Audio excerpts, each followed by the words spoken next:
Next, what we're going to do is make another copy of this ocean layer.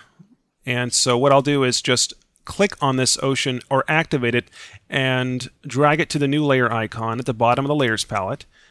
And then I'll click on that and drag it above the water blur layer. And we can turn it on. And what I'll do is double click on that. And let's call this Zoom Blur. And you'll see why I'm naming that in just a moment. Now, what we're going to do is apply a zoom blur. Okay?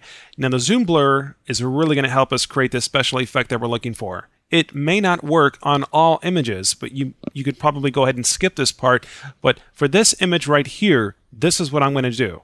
I'm going to come up here to Filter, Blur, and over here to Radial Blur.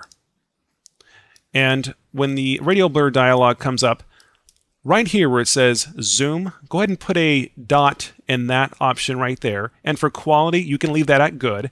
And then what I'll do is increase the amount.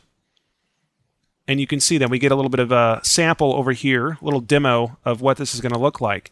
But we want to try to keep in mind that whatever we set this center at is where the blur is going to be.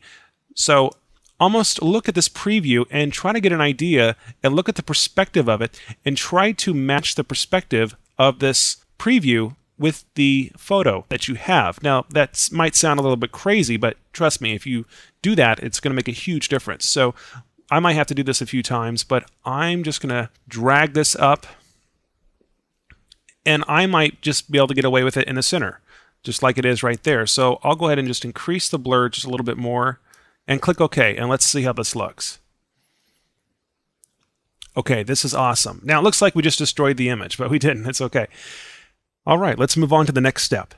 I'm going to come over here to the toolbar and select the rectangular marquee tool, and what I'm going to do is make a selection or select the bottom half of this image, but I want to make sure that I'm only selecting or creating a selection right on the sea level area right here and just selecting the rocks and the water, not necessarily the sky in the background, but just the bottom of it just like this. And you can do this with masking if you want, but what I'll do is just turn this opacity back up to 100%, and then I'll come over here to Filter, down here to Distort, and select Twirl right here. And Twirl will allow us to create this sort of wavy effect that we want in this water. Look at this. You don't want to go too crazy because that's just not going to look good. So you just want to add a little bit of twirl. That's the whole point of this right here. And I'll zoom out so I can see this. Look at that. Okay, well, I'll go ahead and click OK. Great. And then I'll come up here to Select and Deselect. Now, if I look at this a little bit closer, we might have a little bit grain inside this blur. You see that? Well, let me come up here to Filter, Blur, or down here to Noise, and I'll select Reduce Noise and apply the Reduce Noise filter to this layer and maybe get rid of that, a little bit of that noise there. So that's nice and smooth. There we go. I'll click OK. Photoshop applies that. Perfect. I'll zoom out. And there you go. We're finished. No, we're not done yet. But we're moving on to the next step here. And we can do so many things now that we've created this swirl and this zoom effect.